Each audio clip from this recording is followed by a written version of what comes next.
Oke Mas Bro, sekarang lanjut ke bagian yang kedua. Kalau tadi yang pertama ada bagian penyearah. Nah sekarang kita lanjutkan dengan sebuah elko lagi ini ya. Kalau menurut saya, nanti kalau teman-teman punya pendapat lain silakan. Kalau menurut saya ini adalah bagian untuk mulai switching ya, atau bagian penentu frekuensi. Pada rangkaian ini kita menggunakan sebuah elko lagi, yaitu 2,8 mikrofarad 400 volt. Sebenarnya menggunakan yang 50 volt itu bisa. Pada bagian ini jarang sekali terjadi kerusakan. Kenapa?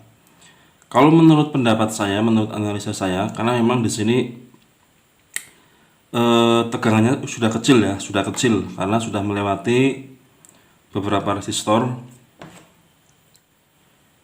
Nah, cara merangkainya, kalau saya itu dimulai dari jalur negatif dulu ya, karena memang saya lebih enak seperti itu. Dan menurut saya karena di jalur negatif ini cukup banyak percabangannya.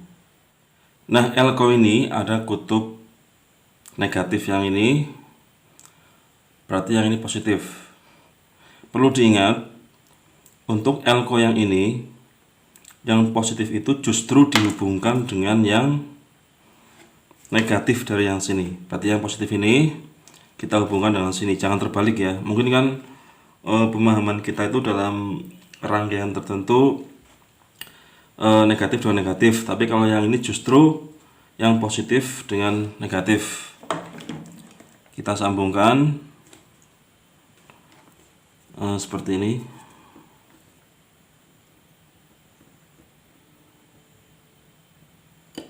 Nah, sudah kita hubungkan.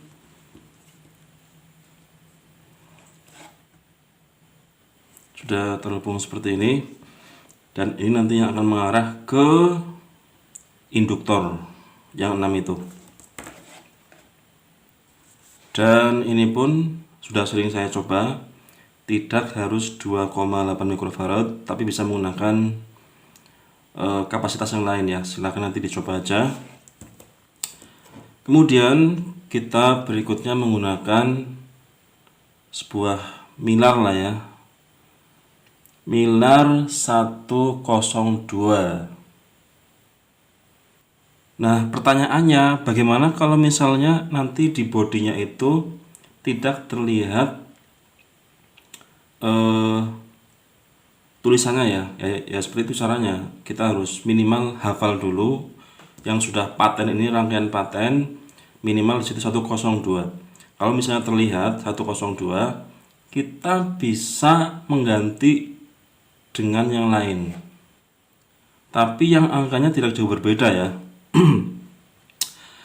Misalnya di sini 102 kan ada banyak, ada 104, 103 dan seterusnya.